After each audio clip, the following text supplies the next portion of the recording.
사도신경으로 신앙 고백하시겠습니다. 전능하사 천지를 만드신 하나님 아버지를 내가 믿사오며 그 외아들 우리 주 예수 그리스도를 믿사오니 이는 성령으로 잉태하사 동정녀 마리아에게 나시고 본디오 빌라도에게 고난을 받으사 십자가에 못 박혀 죽으시고 장사한 지 사흘 만에 죽은 자 가운데서 다시 살아나시며 하늘에 오르사 전능하신 하나님 우편에 앉아 계시다가 저리로서 산자와 죽은 자를 심판하러 오시리라. 성령을 믿사오며 거룩한 공회와 성도가 서로 교통하는 것과 죄를 사하여 주시는 것과 몸이 다시 사는 것과 영원히 사는 것을 믿사옵나이다. 아멘. 오늘 함께 보실 말씀 사무엘상 1장 7절에서 8절 말씀입니다. 구약성경 408면에 있습니다. 구약 408페이지 사무엘상 1장 7절과 8절 말씀입니다.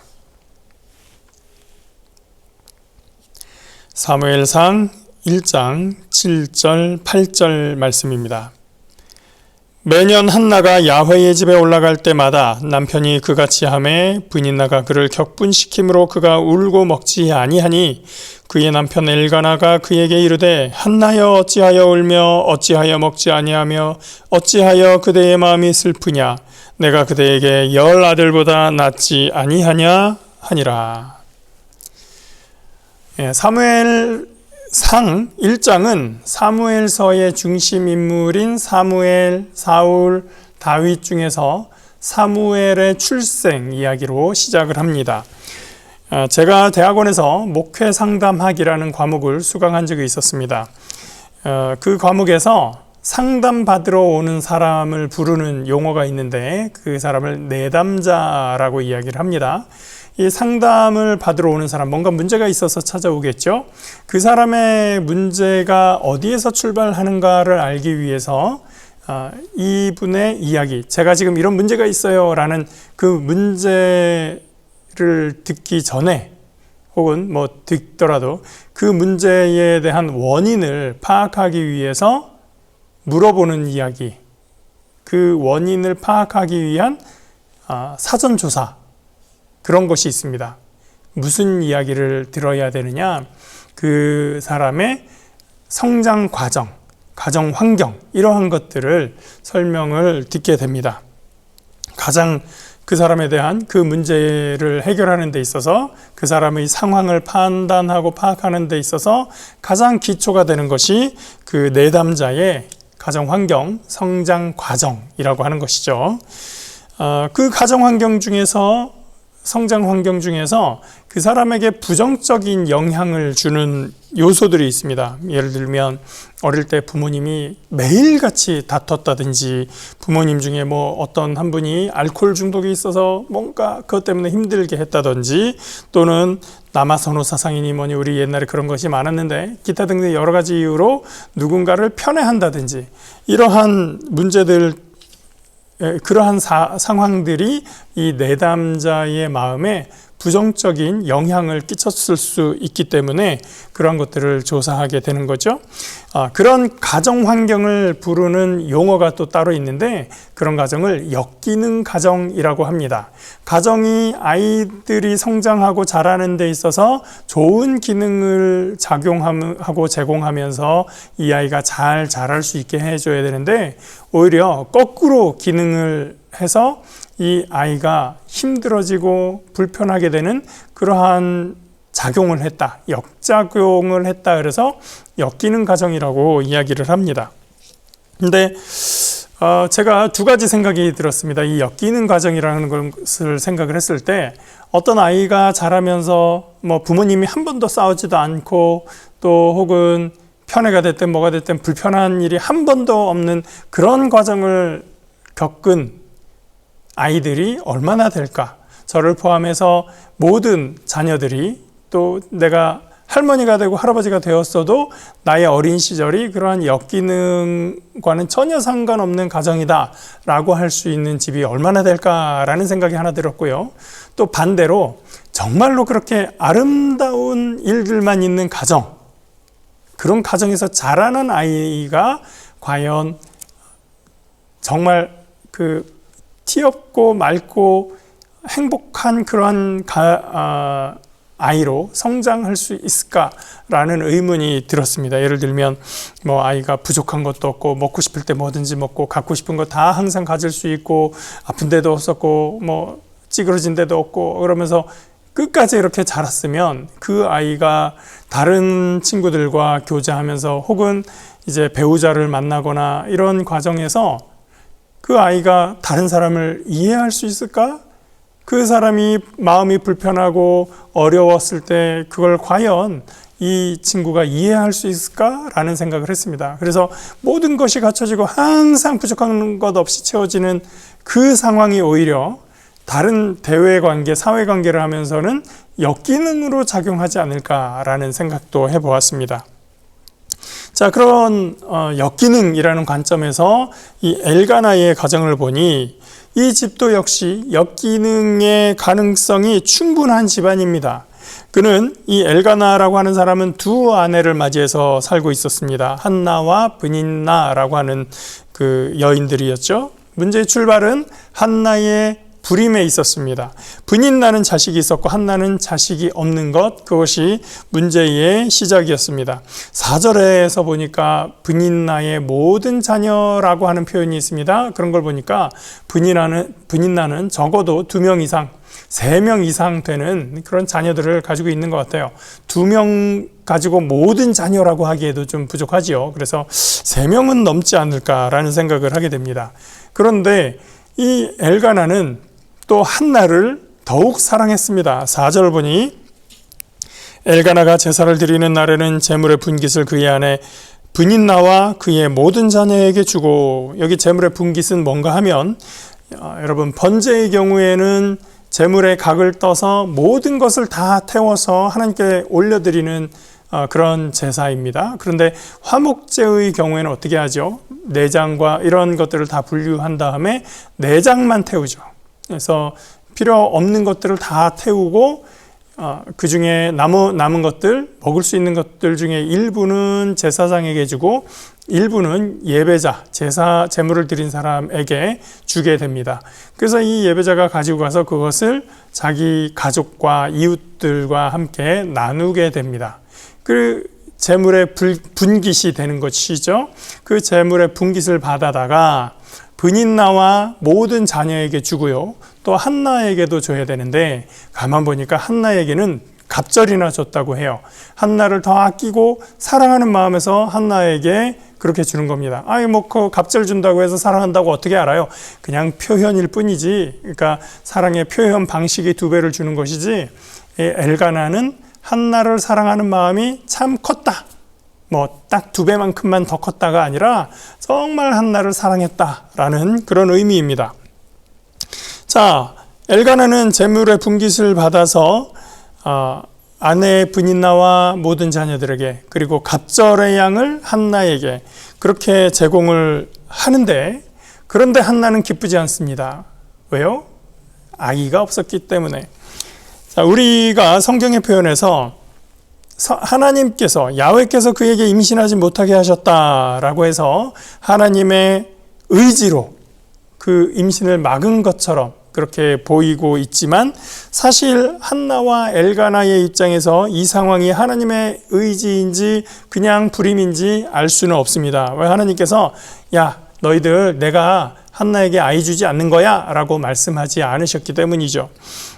이처럼 우리가 겪는 모든 문제를 다 하나님이 만들어주셨다라고 생각할 수는 없습니다.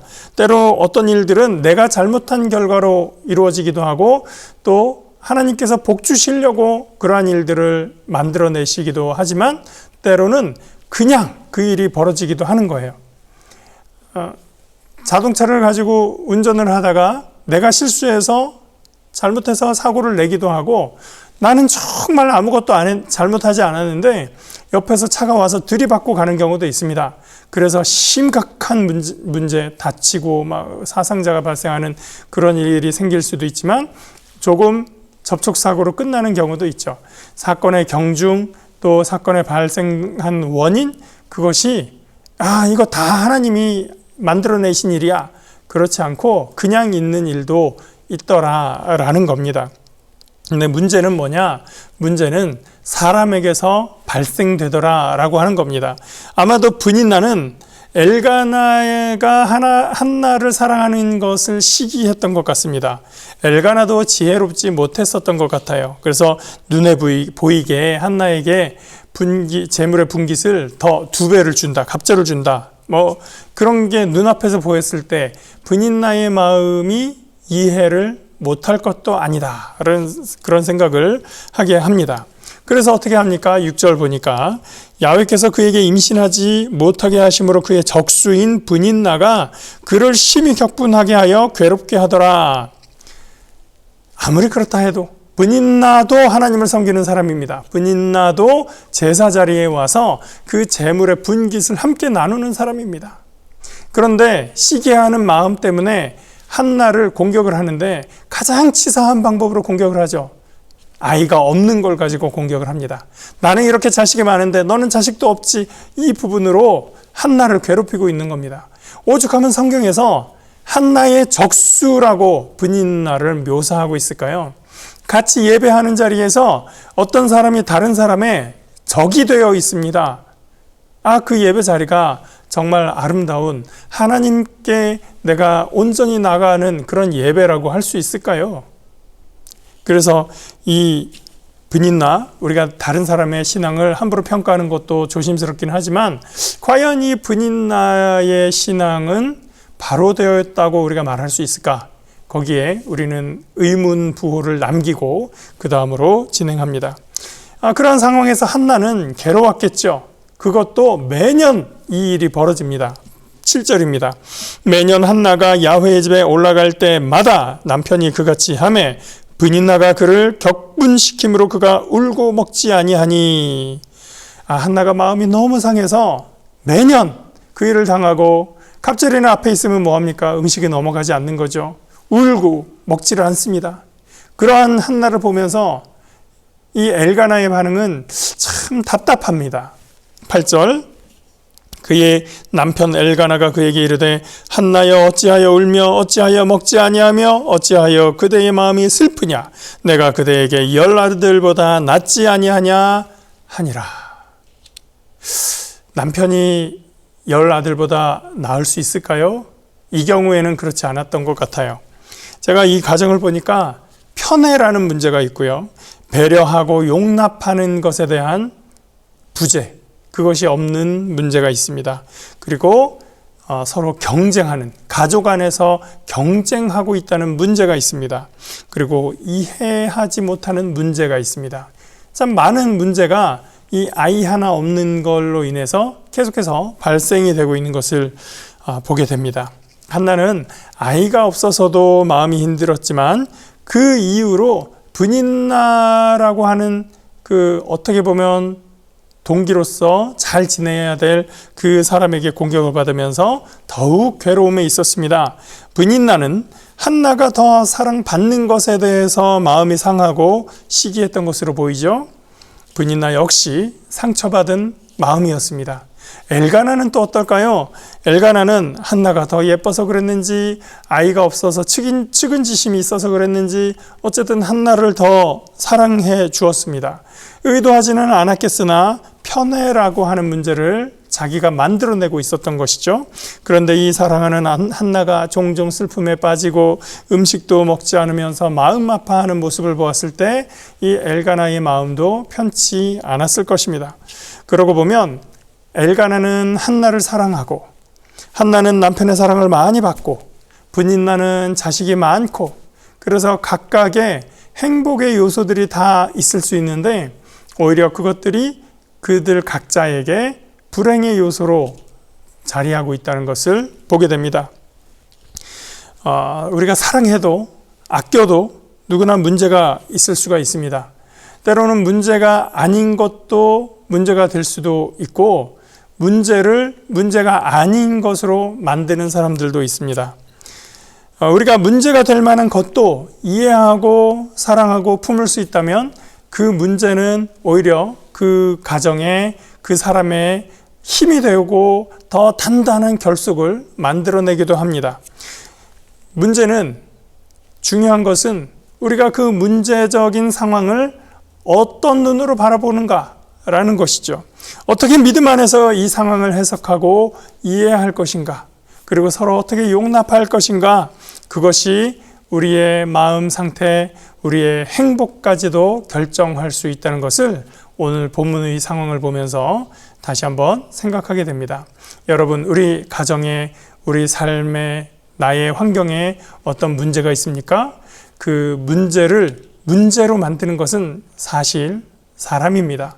그것이 내가 될 수도 있고 다른 사람이 될 수도 있는데, 그것을 다시 문제로 내 안에서 받아들이고 이것을 문제적으로 해석한다면, 그래서 이것이 문제야라고 내가 내 마음에 담아두게 되면 그것이 나와 우리 주변 사람들을 함께 문제의 상황으로 끌고 가게 되는 것을 보게 됩니다. 오히려 그 상황에서 우리가 서로 이해하고 용납하고 믿음으로 감쌀 수 있다면, 그리고 하나님의 섭리를 우리가 기대하고 바라볼 수 있다면, 그 문제적 상황이 오히려 우리를 더 단단하게 엮어주고 믿음으로 더욱더 기도하고 연합하게 하는 힘이 될 수 있습니다. 여러분, 우리가 믿음 안에서 문제를 문제로 만들지 않고 오히려 문제를 기회로 만들어서 더 성장하는 믿음의 사람들 될 수 있기를 주의 이름으로 축복합니다. 함께 기도하겠습니다. 좋으신 하나님, 감사합니다. 우리가 세상에 살아가면서 여러 가지 일들을 당하고 겪고 그런 과정 속에서 많은 마음의 어려움을 경험하게 되지만, 하나님, 그 가운데에서 주님의 섭리와 주님의 사랑이 우리를 향하여 있음을 믿고 감사드립니다. 하나님, 우리가 문제를 문제로 만드는 것이 아니라 하나님, 문제를 새로운 기회로 생각하고 하나님을 바라보며 하나님께 나아가는 저희들 되기 원합니다. 문제에 잠기지 않게 하시고 문제 위에서 문제를 하나님의 눈으로 바라볼 수 있는 믿음을 허락하여 주시옵소서. 그래서 나의 편협한 시각으로 이 일들, 오늘의 상황을 해석하고 바라보는 것이 아니라 하나님의 더 크신 눈으로 그것을 바라보고 믿음으로 헤쳐나갈 수 있도록 힘주시고 은혜를 더하여 주시옵소서. 누구보다 사랑하셔서 그리스도 십자가의 은혜를 저에게 주셨사오니 하나님, 주님께서 더 크신 은혜로 우리에게 무엇을 주지 않으실까 기대하고 더 두근대는 마음으로 하나님을 감사함으로 기대하며 나아가는 저희의 믿음이 될 수 있도록 인도하여 주시옵소서. 감사하옵고 예수 그리스도의 이름으로 기도합니다. 아멘. 하늘에 계신 우리 아버지여, 이름이 거룩히 여김을 받으시오며 나라가 임하시오며 뜻이 하늘에서 이루어진 것 같이 땅에서도 이루어지이다.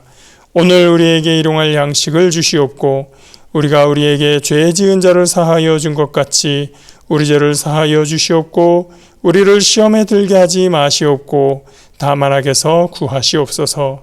나라와 권세와 영광이 아버지께 영원히 있사옵나이다. 아멘.